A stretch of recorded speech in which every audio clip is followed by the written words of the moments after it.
have a nickname? Do you go by nickname? I have a few nicknames actually. Okay, any we can say live? Because I call you Yeah. businessman. It's very government. Yeah, a lot of people call me Alex, and then Okay, that's my middle see. name, and then Wiggs is another name. So yeah, I got a few. It depends on the day. Y'all seen your Instagram is like wig something like that? Yeah. I thought I saw it and I was like, okay, why is a wig company coming? Yeah, that's what I was like, yeah. And it was totally you. $99 wigs, what we was talking about. You ready?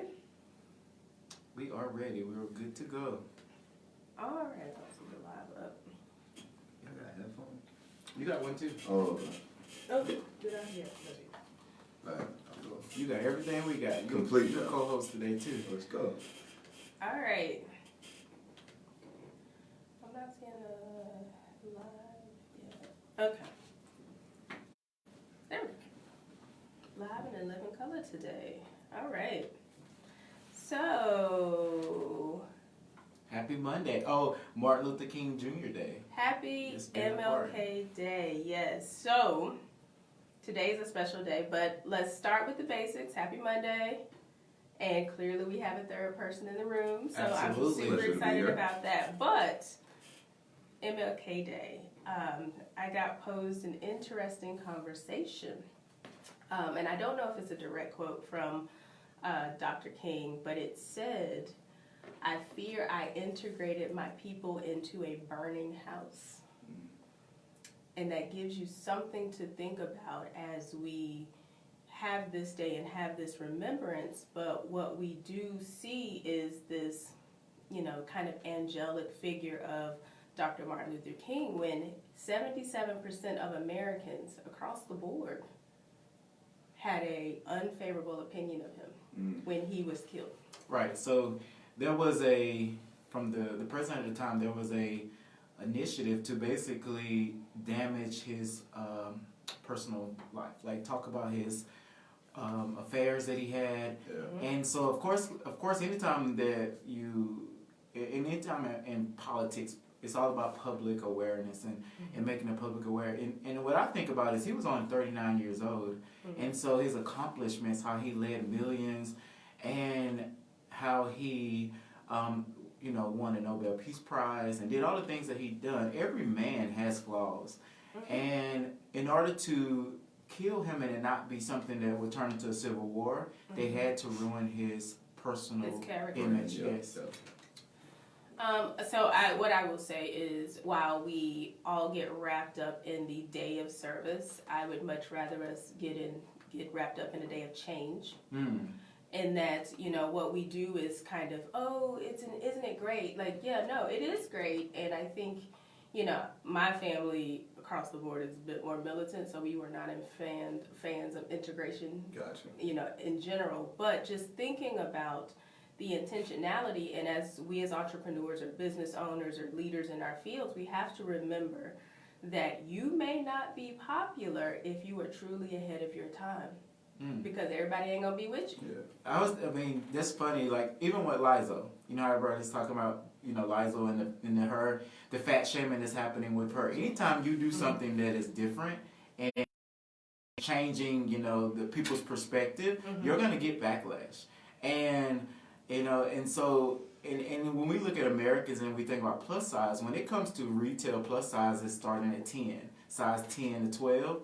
And we don't normally characterize that as plus size. And what she's really trying to do is say that, there are 60% of Americans are overweight.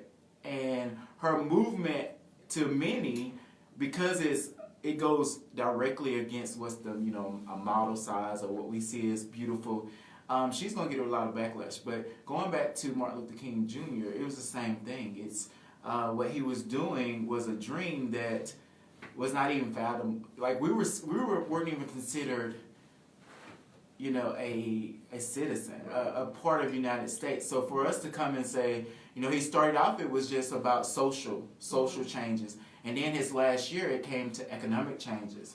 And that was way too much for them, because now we're not only asking for you to give us rights, we're asking for you to give us freedoms and wealth and all of those things, and that was too much to ask at the time. Absolutely. So we can talk about Lizzo all the time because I some criticism ain't fat shaming. Sometimes you just acting a fool. But that being said, we're gonna leave that for a different day. So, getting to our co-host / special guest today, Mr. Desmond Wiggins of Battery Exchange. That is right. Tech guru. For sure. Tech guru, absolutely. So today we're talking all about innovation, technology, and how to really stay ahead of the curve. So it's interesting that Dr. Martin Luther King was ahead of the curve. Indeed. And in order to be a high growth business or startup, you have to be ahead of the curve in a lot of ways. And so Desmond's going to talk all about all of the things that he's doing. I'm going to let him introduce himself, because I will not do him justice. I will say happy belated birthday. Thank you. He just hit 30 years 30. old. Oh, man. And feeling old. Nobody right. thinks he's old at this point, and if he says he's old at 30 one more time, I'm going to kick him under the table. So. Pleasure to be here. First and foremost, I mean, when I think about Dr. King, one, he's an alpha man like myself. Okay. Two, I think a lot of like my motivation, just like as a black man in America, especially in the tech space, I think I do a lot and go super, super hard because of the sacrifices that were made for individuals like that, like you said, Cathay didn't really get to live up their true legacy. There were still things that he wanted to do, and I think he just literally got killed before his time, obviously. So, that's just like some of the motivation between, why I travel so much. I'm definitely like a person that's like, I feel like cultural capital is super important. So I spent a few years out in China, and I know that's how we relate as well, studying abroad, doing an MBA program there. And that's where I came up with the concept with my co-founder in Battery Exchange. And it came from a bunch of reasons. One is being African American in the tech space. I really saw the need for us to continue to change the narrative on a global level, and then came back to America and saw that it was just as common here that there wasn't a lot of us, right? So wanted to do that. And then I think another thing when you talk about like innovation is a lot of people come up with like these solutions, but there's never really a big problem. So for us, in essence, what we do is we provide portable batteries for cell phone users, right? You think about all the cell phone users, which is everybody, right? In today's day and age, in America alone, there's over 300 million cell phone users, and 80% of those individuals don't carry a spare charger with them. What could they ask? When the first thing asked what I need a charge. Right. So for us, it's just like, even just taking a step back on being like first generation American, it's just like, can I build something that could hopefully impact a lot of like thousands, if not millions of people? And so came up with the concept, and then just really hit the ground running as far as building what we have now. And now we have a team of 7 individuals over like technology, hardware, operations, marketing, sales, the works, which you kind of need is a small team, and then moving into some B2B relationships now in the convention center space, arenas, universities. But again, at the core essence of it, it's literally providing a solution for a lot of, again, millions of people to one day, just enhance their overall experience at events. You think about what connects you. So the only thing, on an everyday basis that connects you to like your loved ones or things that are important to you is your cell phone. So how could we further keep you connected is like our motto more so. That's genius, and it's always going to be a part of, cell phones are always going to be a part of us. And so it's just like it's a genius way to stay relevant. And so I look forward to just seeing where it goes to. The top, baby. I already see it. I mean, it's just something, it's not just a Charlotte initiative. This is like a worldwide thing. So I look forward to seeing it. And I've already seen in the year that I've known you, I've seen the growth, and I've seen how much Charlotte is willing to back you. We're appreciative that you're here today. Well, let me say this, Charlotte, you need to be backing this man. Even more. It's going to be even more if you are not. So I will brag on him just a little bit. He just successfully completed a crowdfunding campaign, which is difficult because he is asking strangers, some friends, some family, but strangers, to give their coins in a platform setting in order to back the company, which is not hard. I've seen a lot of crowdfunding efforts kind of fall flat. Yeah. So congrats on that. Just, absolutely. you know, just hands down, I know how hard it is to raise money. You know how hard it is to raise money. You know how hard it is to raise money. Absolutely. So I think your round closed at well, so our goal was 86, and we're at 95 right now. We still haven't closed it yet, but don't close it. Keep it going. Right. I mean, it comes down to the point of I think one of the things that we did was like we were always organic, like on our social media, as far as like what we were doing, what we were building, what we were as far as like impacting the community, and then you know people gravitated towards the concept because they could relate to it. They could say like, hey, like I could see myself using this product. And then when you think about, you know, the access to capital and, you know, being an accredited investor and not being able, you know, everyday people not being able to invest in these potential high growth companies. So we, in essence, wanted to open up a door for that. So, yeah, I've been appreciative of the support we've gotten from, like, our community. It's honestly, I mean, you set goals and you try to reach them, but, like, when you actually reach them, it's kind of dope. It's very dope, but it's also incredibly humbling because it says somebody saw my idea and are willing to put whatever amount of money, like, I don't care if it's 50 cents, it's your money you're putting towards an idea that's not yours. So, congrats on that. So, we know this week is Charlotte Innovation Week. Big week for Charlotte, So, and this is our first one out, and there's all kinds of events going on. And one of the reasons we wanted Desmond to come on the show is because he's sitting in the tech space. And a lot of times we align innovation and tech together. And so, first things first, tell me what is innovation to you? Innovation is figuring out a better way to do something, to be honest, like at the simplest form. I think that even as you see like automation becoming a big part of things, it's not like they're doing anything completely different. They're just putting a function or like a computer or something in there that just makes things just a little bit more efficient and a little bit more easy.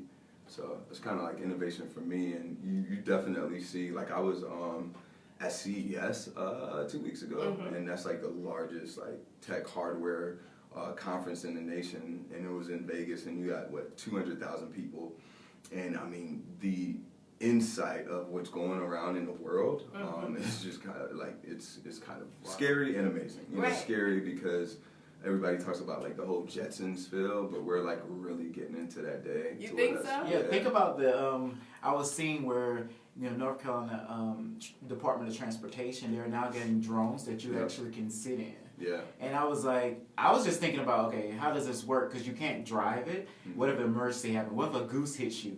And I was just thinking about all those things, but with innovation, it's like all the things that when we were kids that we were thinking, this could never happen. It's all happening. I mean, even from when you seen kids riding around on the, what's the hoverboard? Hoverboard. Yeah. Like, that is so beyond where I thought we would be at this time.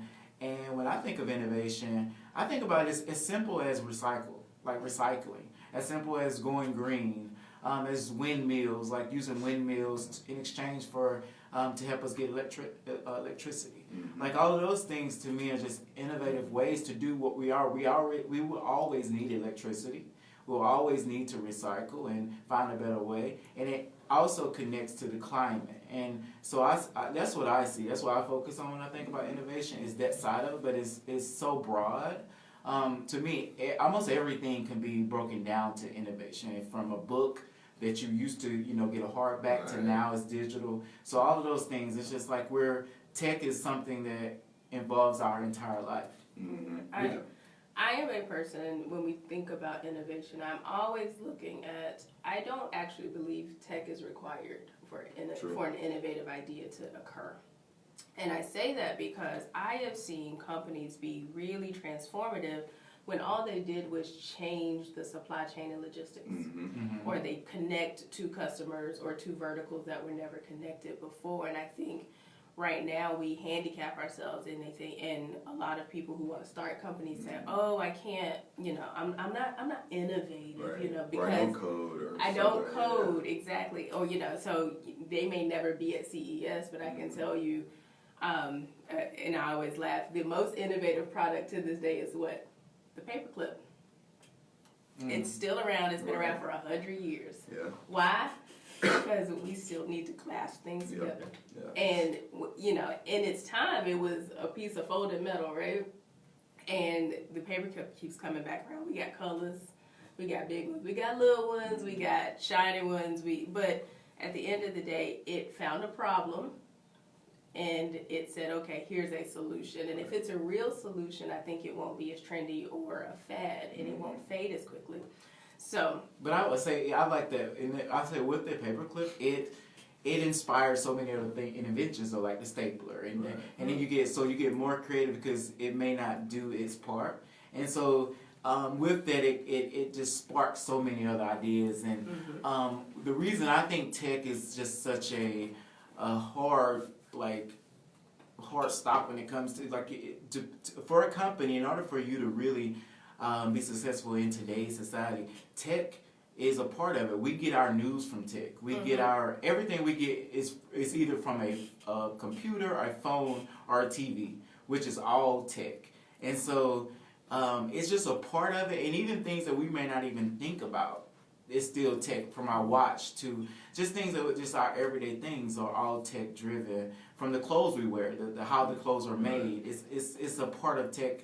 Is a part of that. And to the point where we don't even see it as tech, because it's just a part of our everyday grain of who we are. Yeah, and we I work with a few organizations like Black Tech Charlotte, and I see a lot of people that come in and they don't understand how involved they can be within the tech space. So you have people with like mom and pop, stores or whatever, but we say create a website.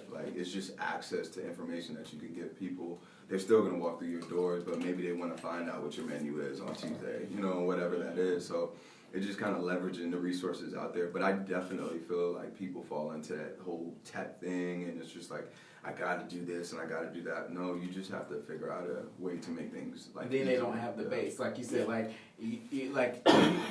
so it's like you got to balance both. So you got the clipboard, but then think of that as the base. So if you have a mom and pop restaurant, you got to know how to cook well. Right. You got to have a good word of mouth customer service. But then the tech part should be an add-on. It should be make it better, like drawing people in to make the experience a better experience. Exactly. So I know, and it's going to be controversial to a person that runs a tech company, but tech for the sake of tech is just not my thing. Yeah. I like tech for the sake of tech. Just doing it to do it. Yeah, and I see people drop the name blockchain on top of something. Or the buzzwords. Yeah, for sure. Or, it's like, but why do I need that? Like WeWork changed everything just so they can get those tech dollars. Which is smart because, now I'm making an announcement that's relative to that. But it's smart, but it's like changing it in the middle of the game. Well, they changed it in the middle of the game, and it was not beneficial to their IPO. It was not beneficial to anything. They're hurting now. They're going through a lot. But it's their founder, too, though. That's a whole other story. I was like, but it's like, that's just an example how you throw in tech just for the sake of tech, and it destroys your core of what you were trying to do. What your business model is. So, how do you know you're innovating, Desmond? I think it's just more so like going back to what I was saying as far as just doing something that either hasn't been done or it's just a better way to do it. I feel like for us, there were concepts out there, even now, you go to a lot of convention centers and you see the locker boxes. At the end of the day, it's still a charging solution. What we do is just innovate the way of portability and being on demand. So it's just enhancing whatever's already there, just a little bit. Okay, so you just said a word right there. So when you did your research, did you find competitors? Oh, totally. And that didn't discourage you? No, not at all. What did you do with your competitors? You learn from them. You see what they're doing, what they're not doing, the opportunities. Because even we pitch a lot now too. So it's just you have to understand your competitors. I could tell you a breakdown of our main competitors now from actually using their product, finding articles about them, finding customers that have used their product, and then just the whole cross analysis aspect. But I think that another thing is just a lot of investors don't they'll flip the coin sometimes. Investors kind of have their narrative, but sometimes they want you to have some competition. Like they don't Right. want, because there's going to be a second movie if you're the Yeah. first one that could potentially look at like what you're doing and do it a whole lot better. So if there's already competitors, they could, you know, somewhat help you kind of, you know, figure things out moving forward. And I think about like when you go and shop for, let's say, cereal, and you'll have the name brand cereal, but then you'll have the store brand cereal, you'll have other type of cereal that will be similar to that same cereal, like Cinnamon Toast Crunch. It might be called Cinnamon Crunch. But it's like, in the market, they're all needed. Some are there for those who are looking for a more economical cereal. Some are there for the taste, and some are there just to buy the brand. There are people that will not buy any other cereal if it's not Kellogg's or if it's not, you know, one of the other ones. But then there are some people that are specifically going in and saying, I don't care about the taste. I care about how much I pay. And so, but in that ecosystem, they're all needed. You know, people have different reasons to support it. And so, and even if you have a new innovative idea, if you don't have competitors, they're going to come. Right. They're going to come because, you know, even if you trademark it and you copyright, you do all those things, they're going to come and they're going to find a way. And that's a way for you to either go in and buy them out or let them set a price to buy you out. Exactly. I know you hear it a lot as far as people up there pitching, and it's like, oh, we don't have any competitors. Oh my gosh, that's not true. I will tell you, anytime a company comes to me for investment and they tell me two things: no one has ever done this before. I always introduce them to the Google machine.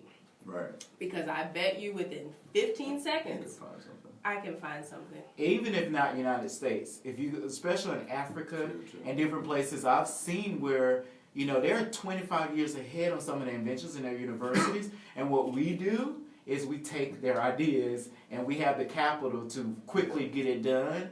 And so now what I do, I literally look at some of the magazines and articles and things that come out of universities just to see what's happening over there and to see, are we copying them? You know, are we taking some of their trademarks?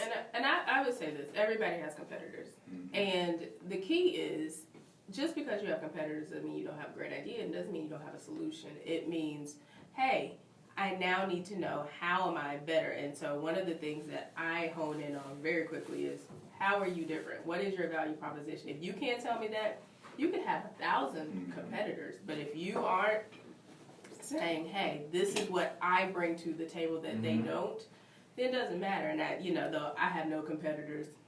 So it sounds lazy to you, like they didn't do their research. You did no research, because I mean, at the end of the day, and you know, my mother will say this all the time: there's nothing new under the sun. Yeah. So, you know, one brilliant idea is a brilliant idea. Great, you did have a good idea. Now, and I love this series that's on the History Channel called "The Men Who Built America." Oh yeah. I love that, but it's talking about Rockefeller and Carnegie and J.P. Morgan Chase, but they were maybe in a bit of a period where maybe no one thought of it yet. Yeah. Maybe. So, for example, you know, there might have been, I can make money on refining oil, or I can create the first pipeline. It's like, it's very hard in this day and age with all the information, with all the tech, with the internet, to be literally a first mover. So, you know, always think about companies in 3 buckets. You know, you've got the first movers / early adopters. Those are the people that's so far ahead of their time. They're probably going to fail because no one's ready for them. Then you got the fast followers, and then you got the bandwagon. Everybody else coming along. So you want to stay between 1 and 2, but you know, what was your dance between being an early adopter and saying, hey, here's a solution, how do we make this more nimble? And then saying, let's just take a competitor that's being successful and, you know, tweak it a little bit. Yeah, I think it was a little bit between 1 all the way to 3, actually, because like there are some people in the space, but they just weren't doing a good job, to be honest. Like their product wasn't good, so we knew we could like one up them on that. And then I think another thing is a lot of people weren't focused on brand. Like we're heavily focused on branding and, you know, really living the lifestyle of like who our users are and really understanding what that is. So that helped us like, you know, kind of move forward as well. But I think we're still in the stage of just figuring out where we land with that, because we're going to see over the next year or so how many people come out of the woodworks and say they have a similar concept. And you're going to evolve. Oh, keep going. Well, I was just going to say, but again, there's a big market opportunity as well.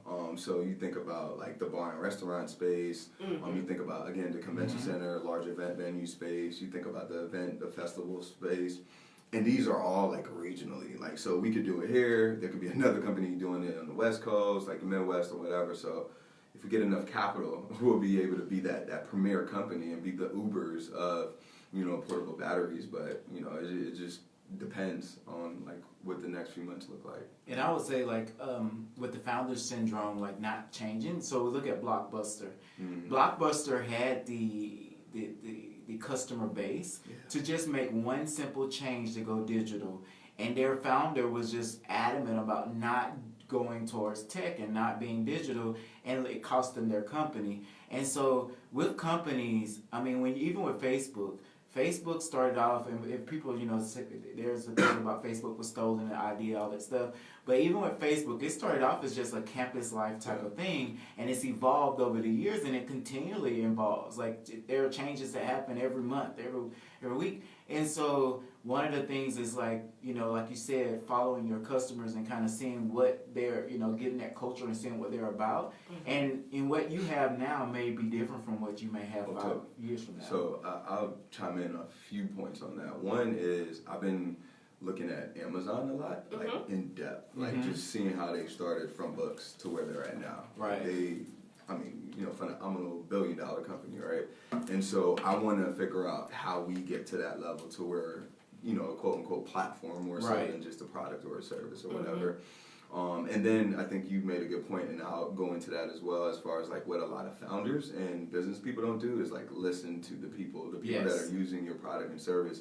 Because we actually have like a big, like 10 other iterations that we want to do with like our application. Awesome. But it's just like, one, we need to know what the customers want, and like, because like if we put something out there, we spend a lot of money, spend a lot of time, and they don't use it, it's useless. Right. And so we do a lot of like surveying and like Q&A type of thing. Right. There's a human component in it now, so we actually like to engage with people. Right. We have brand ambassadors there. So we're really engaged with our users, but I see a lot of people not doing that, and they just put out a product or a service and just think it's gonna fit with the users, but sometimes it doesn't. Especially when they have the capital. True. They like, I have the capital. It's narcissistic to me. Yeah. It's like I have the capital. I have the mindset. I know what people want. I'm gonna beat you over the head. Right. Yes. Me and my money. And it works a lot of times. Like if they have enough money to just drown you with it, it works to the point where they force their brand on you. But most of us don't have that opportunity and that capital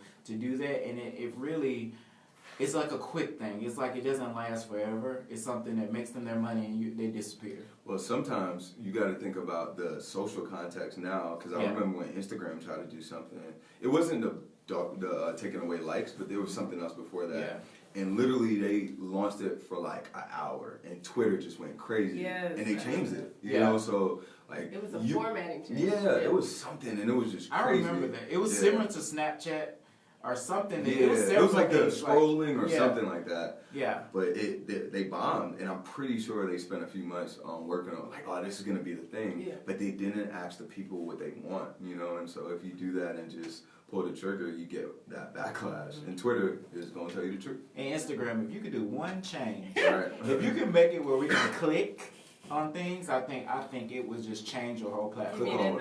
You know how you put a website or something and you gotta say link in bio. Bruh, come on, change that. I know y'all were talking about it. Come on, make a change. That would change the game for Instagram. Because like as a promoter, marketer, it is so everything I do may not link to my website in my website. I have to put 3 or 4 websites in there, or now there's a new thing where Linktree where you but it's like, why have to do that when you can simply make a program? No, what they need to do is allow you to share within the daggum all that, like, come on, like I got 4 or 5 now apps that I'm connecting to, and this one is better for video. And a black guy invented the repost app, one of them, the main one, and so, but it opened doors for other things, like we were talking about from the paperclip to stapler. It opened doors for other programs, but it's like it would make that program so much better. And as a person that uses Instagram and want to use the Instagram more, I'm sure I'm not the only one. We're not the only one saying this,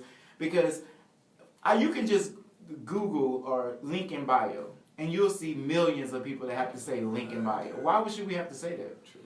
Anyway. No, I did that today, and I thought I was being crafty by putting the link in the description. And somebody said, "Can you just put the link in your link tree? Because it's not working." They got try to copy and paste, and you can't even copy and paste from that platform. Exactly. You got to do some other kind of creative stuff. So I'm thinking, they can just click on a copy and paste, and they were like, no. You got to remember. You got to tag IG on this. Yeah. We definitely would do so. Dear Instagram, we'd like you to change your product. Love us. Yes. Love the people. Yes. So we want our I'm okay without the percentage. I just send it all over here, and then we can use it for the crowdfunding. Exactly. You know what I'm saying? Exactly. Yeah, just give me the credit. Just say thanks to. Right. Oh, that works too. That's a coin too. I don't need to actually. You can monetize on that. Right. You know what you're doing. Exactly. See. Now, so I heard a pivot over here, and I heard you talk about pivots and listening to the customer. At what point do you just realize nobody wants your solution? I think it's tough, and I see a lot of people go through it. But I mean, when you're not making any money, like nobody's paying for it, I think that's one of the things investors always look for, like how much money did you make, right? Obviously, because that's a testament to like we are pivoting into a new space to where we're having a business model to where we'll actually charge the event venues versus like the end users, and it could be free. For example, like a Spectrum Center, we just provide the service for them, and their attendees just get it for free. So in essence, we're going to be charging them thousands of dollars. So we're going to see if that works. But I think if nobody's using it, there's no engagement. But a lot of founders are so like this their baby, and it's just like, man, I'm going to give it some more time. But I think that's one of the things that I've been able to realize. You got to have a good team around you, like people that are going to be like, bro, like this is not working, like let's try this, and you got to be open to that as well. So that's one of the ways. I guess. I tell people their baby's ugly all the time. Yeah. I do. Oh, you're not real baby. No. I mean, okay. Not real babies. Our company. That's just me. When I come across an ugly baby, I just say, "Oh, that's a baby." And that's your job, being an investor. You definitely need to let them know where they are and where they stand. It is my job, but I sometimes feel like I'm being, less than optimistic. So I'm envious of people who are very optimistic about just growth in life and this is great, and I'm like, I don't get it, and this is crap. You'll bust my bubble in a minute, but I can't. I'm super. But we need that. Like we need that. That's the balance. I was about to say the balance. Yeah. Like I even think about not to go too far, but like my wife is completely different than me. Like she's like you more so, and I'm just like, man, we could like go to the moon. She's like, maybe not. Yeah. So it's just like, you need and those then I think like you need those grounders to level you out. But I mean, like that term. Yeah, and it's just like you get to see from that other perspective. But if I'm just surrounded by people that are just super optimistic, we just continue to run. And when we need to pivot, we're not ready to pivot because we're all in that same direction. Yeah. So now I would say I also have a circle of people that I'm like, oh my gosh, this is gonna be the next thing, and they're like, ooh, and so what you do? Oh, you're an investor. They keep doing that, baby. So and opinions, I'm gonna be like jump. But and again, I love the fact you call them grounders and not people holding you back. But it makes you think. Okay, I do think there's a period in which you may have no traction as a business or as a founder, and if you have done all the push, all the promotion, you have talked about it, you have gotten in front of people, and no one's biting. Then you have to say, okay, why? Why is no one biting? And then that should cause some reflection, and maybe even then going back to potential customers. I saw somebody talking about the Black business community saying we need to stop shaming people into not supporting our businesses. And they said, consider that they may not be your market demographic. True. Right. So we get on pedestals, honey. I done seen people write whole Facebook books on support each other. And somebody was like, why? Why would they spend money at your business? They're not your demographic. Yeah. So you're yelling at people who aren't there to support you. And I'm not saying they can't share or they can't pass on the word. I'm saying because we say all of that, but we really mean spend your dollars. Yeah. And I think if people that want people to support black businesses, if it's like, let's support, so for me, I would say let's support black businesses. It's not necessarily let's support my black business. Because there may be another black business that is something that I'm interested in supporting, or you're interested in supporting. And I think people come from a selfish place when they post things like that, because they really just want their support. They don't want support for all of us. And the reason I say that is because when it comes to sharing and celebrating black businesses, I'm normally one of the only people, me, you, like it's only a small group of us that's celebrating the wins of other black people. It's like they're only focused on their own support. Yeah. I'll tell you one thing, and one of the reasons we really did the crowdfund, because I really, again, the access to capital, and we needed to go to market, you know, we just had to figure out a way, but I really saw the opportunity for like my people to get engaged on what it is to become like a tech investor, you know, and like regardless of not having the 250,000 or a million in, you know, net worth or whatever, like you could still kind of do it. But my biggest narrative was that even if you didn't invest in my company, which is totally fine, I'm just glad that I've been able to educate you on like vesting schedule, convertible notes, and like interest, all these different things that when you are ready, when you do find a company that fits within whatever you're looking for, you'll be able to make that investment. So I think just going back to that selfless mentality is like what we have to share. And I think that's so wise, because I was, of course, Oprah came here this Saturday, and that was just such a life-changing experience for me, because I love Oprah, of course. But one of the things that Oprah was talking about was intent, and she spoke about, and it's like I watch her other shows or interviews and stuff, so as I was connecting the dots basically. But one of the things that she did from when she started doing Soul for Sundays and just talking about spirit. When she started talking about spirit and what spirit was, there was a lot of people that had no idea what she was talking about. And it was like 30 years ago. And when she started speaking in the 80s, really, when it happened, she started speaking about, in people, your mind, body, and soul.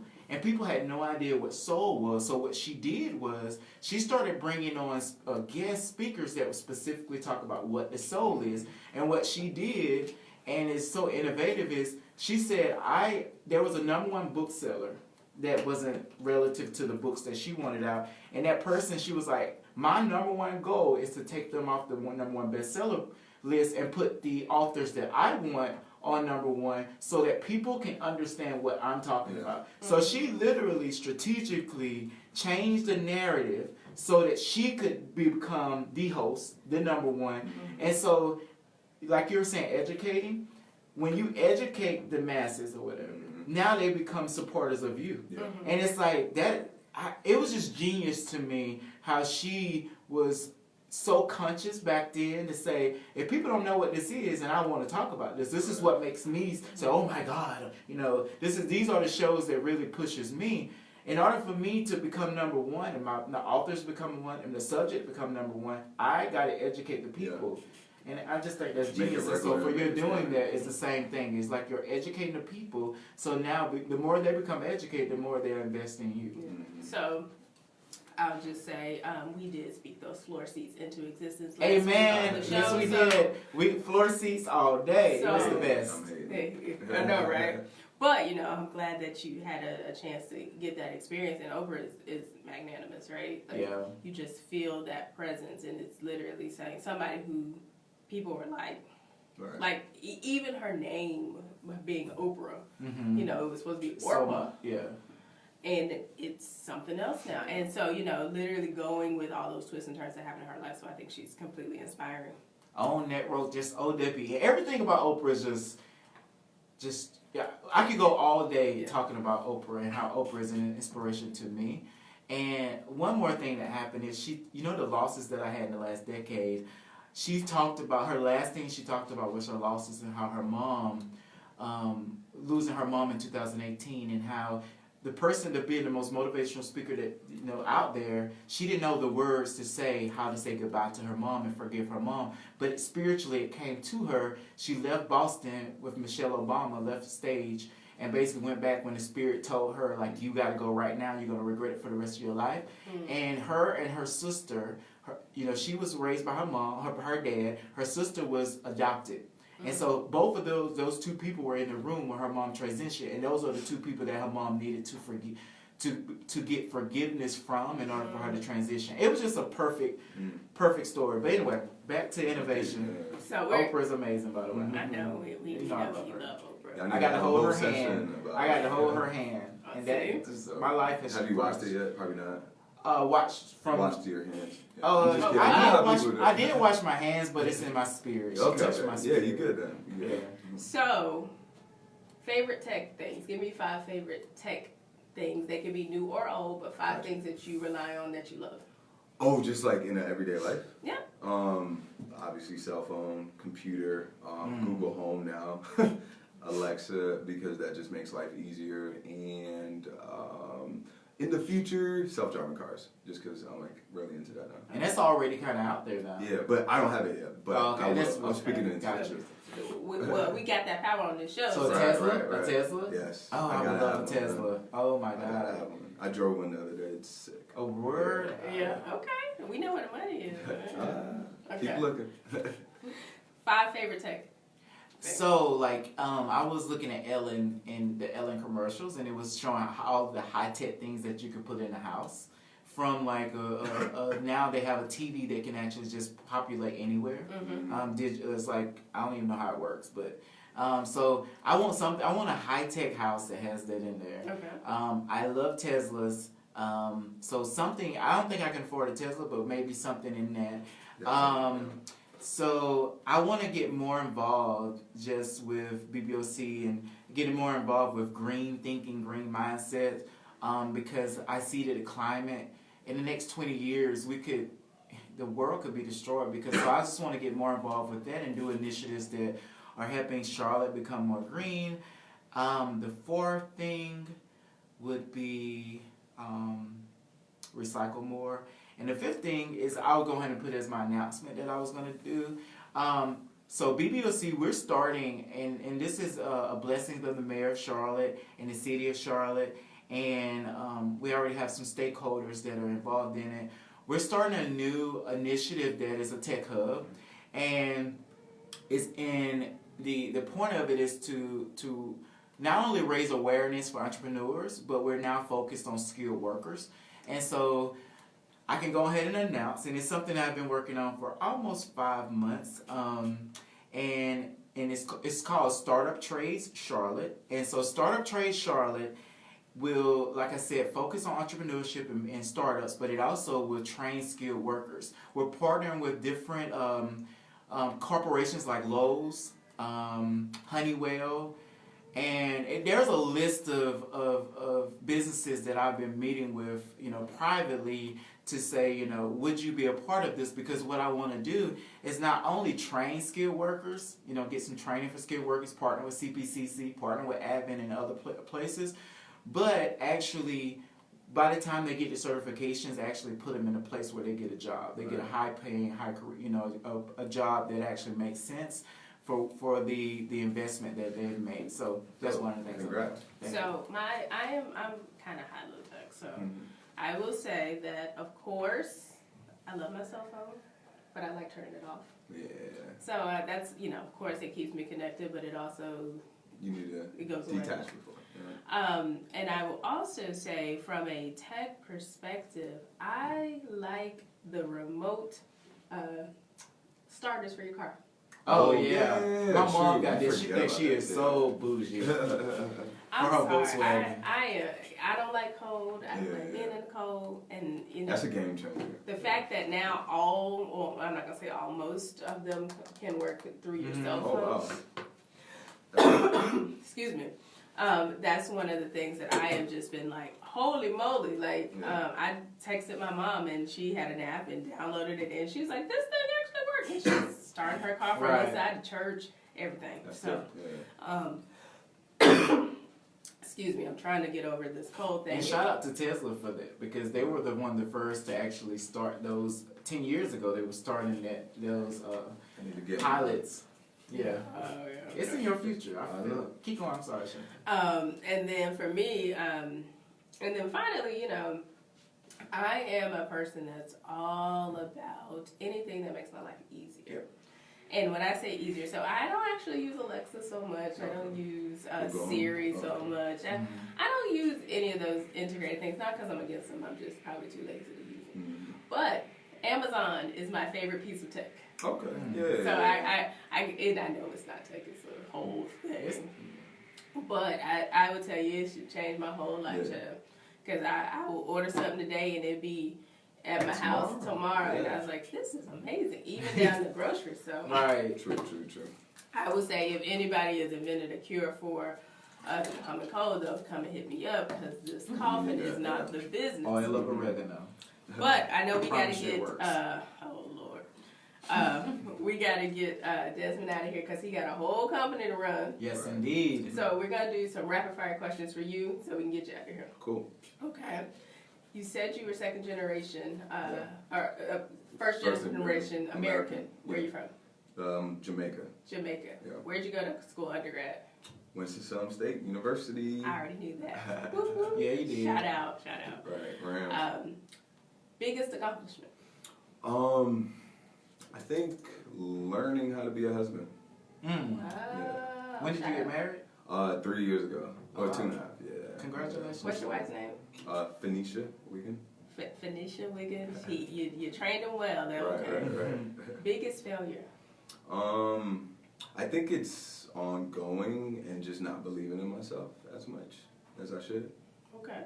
Yeah. What advice would you give the younger version of you, even younger than 30? Believe in yourself. Believe in yourself. You already, I would say, like, you already got everything you need to be whoever you want to be honest. And the growth and, like, the things that you'll learn, it'll just come on along the way. But at that point where I'm going back to, it's just like you already had it. Okay. And I got a question. Do you believe in spiritual, like, divinity? Do you believe that the things that you're doing are, like, kind of predestined for you? Or no? I do feel like our paths are already set out. I'm just living, in God's direction, to be honest.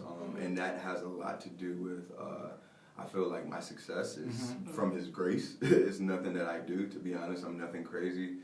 I tell people all the time I'm not the smartest. I've never been the fastest, the strongest, or whatever. But it's just because He has this guidance in my life, so I just use that to propel my business, my life, my marriage, all that stuff. So I say stay in that pocket. That's great. Yeah. Last question. Magic wand question. What problem would you solve in the world if you had a magic wand and could wipe it out today?